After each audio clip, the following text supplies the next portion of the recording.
Halo teman-teman, perkenalkan nama saya Rizka Rahmawati. Di sini saya akan menjelaskan mengenai teks biografi. Apa sih yang dimaksud teks biografi?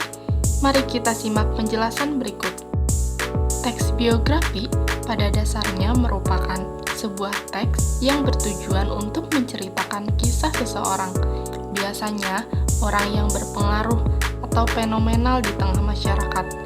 Misalnya, biografi para pahlawan Indonesia, seperti biografi Insinyur Soekarno, dan lain sebagainya.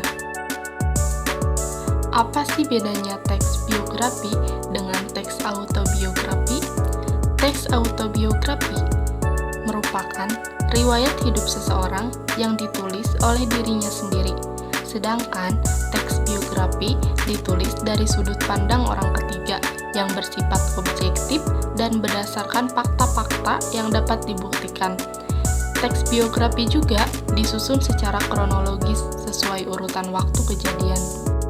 Selanjutnya yaitu ciri-ciri teks biografi. Ciri-ciri teks biografi ada 4, yaitu yang pertama memuat fakta, yang kedua struktur yang jelas, yang ketiga bahasa yang lugas, dan yang terakhir yaitu menggunakan kata ganti orang ketiga. Mari kita simak penjelasannya satu persatu. Yang pertama yaitu ada memuat fakta.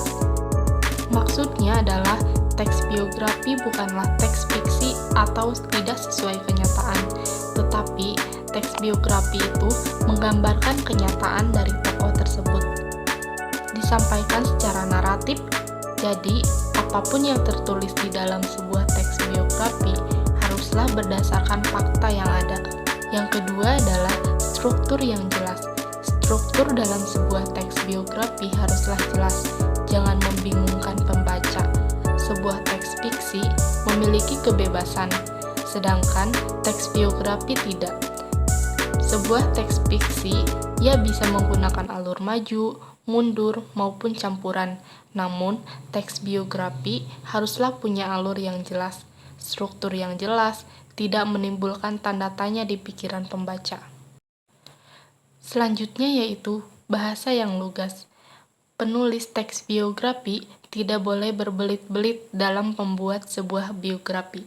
Penulis harus lugas dan menyampaikan fakta yang ada dengan cara menarik, tetapi tidak bertele-tele dan memahami ekonomi kata.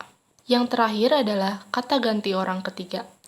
Teks biografi ditulis oleh orang lain, maka wajib menggunakan kata ganti orang ketiga, baik dalam bentuk dia atau mereka. Tentu tergantung dari beberapa orang yang dituliskan dalam biografi tersebut.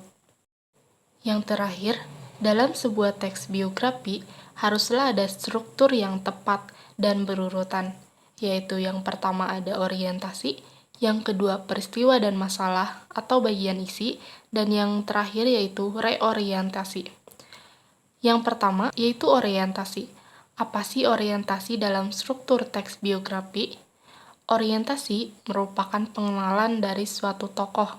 Orientasi pada bagian awal sebuah teks harus memperkenalkan tentang gambaran awal dari seorang tokoh tersebut.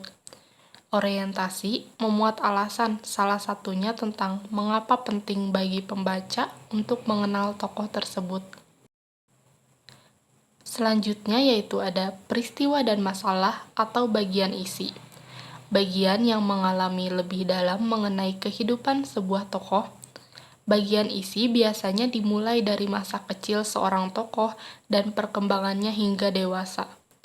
Bagian isi juga menjelaskan mengenai suka duka yang dialami tokoh dan bagaimana seorang tokoh dapat menjadi seperti sekarang ini. Yang terakhir dalam sebuah struktur teks biografi yaitu reorientasi. Reorientasi merupakan bagian penutup dari sebuah teks biografi. Reorientasi memberikan kesimpulan terkait suatu tokoh. Namun, meskipun memberikan kesimpulan, tetap saja reorientasi ini harus bersifat netral. Sekian pemaparan materi dari saya. Terima kasih. Wassalamualaikum warahmatullahi wabarakatuh.